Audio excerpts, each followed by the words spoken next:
چینیاں والی مسجد بننے کی کہانی مشکل لمحات میں انسان کے شکست کو شکست دینے کی روداد ہے۔ مغلیہ طرز کی چھوٹی اینٹ سے بنی ان گلیوں سے گزر کر کبھی غازی علم دین شہید چینیاں والی مسجد جایا کرتے تھے۔ اس مسجد کی کھڑکیاں اور ممبر غازی علم دین شہید کے ہاتھوں سے بن کر آئے تھے۔ یہ گلیاں نہیں، تاریخ کے سنہرے اوراق ہیں۔ پی ٹی وی کے معروف ڈرامہ اندھیرا اجالا کے رائٹر یونس جاوید، معروف قاری ادریس آسم جیسی کئی شخصیات نے یہاں سے حفظ کیا۔ فیض احمد فیض کے والد ڈاکٹر سید عبداللہ ملک جیسے لوگ بھی اس مسجد میں جمعہ و جماعت کے لیے حاضر ہوتے رہے۔ احمد شاہ ابدالی کا حملہ ہوا تو یہاں مولانا شہریار خطیب تھے۔ اس مسجد نے غزنوی خاندان کا تعلق باللہ دیکھا، مولانا عبد الرحیم کی للہیت دیکھی۔ کسی ایک جمعہ کو ایک دروازے سے عبد الجبار غزنوی کو داخل ہوتے اور دوسرے دروازے سے عبداللہ چکڑالوی کو نکلتے دیکھا۔ آل انڈیا کانگریس کو چھوڑ کر قائد اعظم کا ساتھ دینے والے داؤد غزنوی کی جلالت للہیت دیکھی۔ شورش کشمیری کے پسندیدہ خطیب علامہ احسان اللہ ظہیر کی خطابت و جرت کے ولولے دیکھے۔ لاہور کے علم و ادب، تحریکوں اور تابندہ دینی شخصیات کا گویا ایک پورا دور یہاں خوابیدہ ہے۔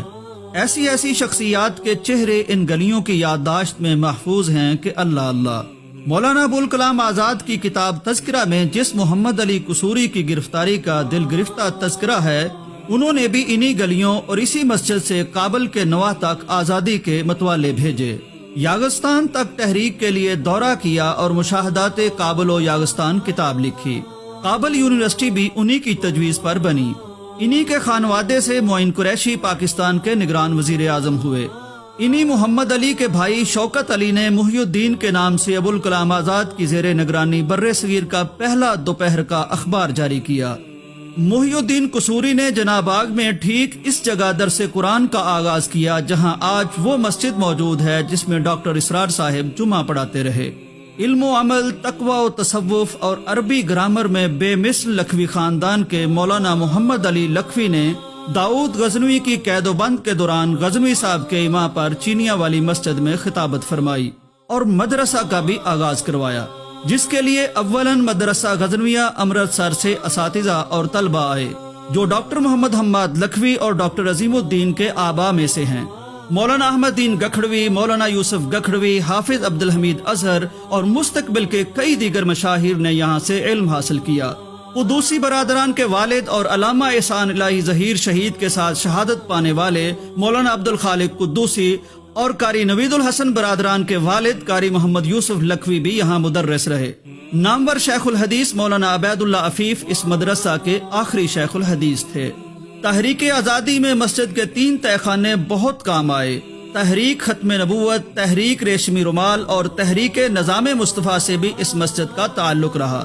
اس مسجد میں اصل کردار غزنی سے دین کے لیے جلا وطن ہو کے آئے مولانا عبداللہ غزنوی کے سپوتوں مولانا عبد الجبار غزنوی، مولانا عبد الواحد غزنوی اور پھر شیخ عبد الجبار کے بیٹے مولانا داؤد غزنوی نے ادا کیا۔ آزاد کشمیر کے سردار عبد القیوم اور مولانا فضل الہی وزیر آبادی کے نمایاں ساتھی حافظ یوسف گکھڑوی اور پھر ختم نبوت کے لیے بر صغیر بھر میں 200 علماء کے دستخط سے مرزا کے خلاف پہلے تاریخی فتوے کا استفسار لکھنے والے مولانا محمد حسین بٹالوی بھی اسی مسجد سے متعلق رہے۔ اورنگزیب نے شاہجہاں سے حکومت چھینی تو لاہور کے فوجدار سرفراز خان کو معطل کر کے جائیداد ضبطی کا حکم صادر کر دیا۔ اس سے پہلے کہ ہرکارہ دلی سے لاہور پہنچتا، ذہین صوبے دار سرفراز خان نے اپنی جائیداد وقف کر دی اور حویلی گرا کر اس جگہ مسجد تعمیر کرنا شروع کر دی۔ بادشاہی مسجد سے 5 سال پہلے 1671 کو اس مسجد کی بنیاد رکھی گئی۔ خستہ ہونے کے باعث 1998 میں مسجد کی تعمیر نو کر کے اسے حسب ضرورت وسیع کر دیا گیا۔ یہاں ایک لطیفہ بھی ہے کہ ایک دفعہ چینی وفد آیا تو ایوب خان کے دور میں، تو انہوں نے کہا جی کہ آئیں آپ کو عمارت تو یہاں لا کے مسجد دکھا دی چینی والی۔ تو اس چینی والی کا چین سے کوئی تعلق نہیں۔ اس مسجد کے محراب میں اور باہر جو آپ نے دیکھا ہے وہاں چینی کاری کا کام تھا۔ اچھا صحیح، جس طرح کا ملتانی کام نہیں ہوتا، ٹھیک اس کی وجہ سے اس کو کہتے ہیں چینی والی۔ یہ دروازہ بدل دیا گیا ہے، البتہ یہاں سے بلڈنگ وہی پرانی ہے۔ ہمیں گلی سے گزرتے ایک بزرگ رک کر بتانے لگے، آج کل اس جامع التاریخ و تحریک و تقوی مسجد کے خطیب پاکستان میں صحافت، تصنیف، تقریر اور کئی دیگر علمی و ادبی جہتیں رکھنے والے رانا محمد شفیق خان پسروری ہیں۔ خود علامہ احسان الہی ظہیر شہید نے جن کا یہاں تقرر فرمایا تھا، اللہ اللہ غور کیجئے، مغل جا چکے، اورنگزیب بچا، نہ بانی مسجد سرفراز خان باقی رہا، مسجد کی عمارت بھی بدل گئی، مگر جاری ہے تو مسجد بنانے اور چلانے والوں کے لیے قبر میں لیٹے ہوئے بھی ثواب جاری ہے۔ مسجد کے تعلق سے ان کا نام آج بھی زندہ ہے۔ کاش اللہ ہمارے حکمرانوں کو بھی مساجد بنانے کی توفیق دے۔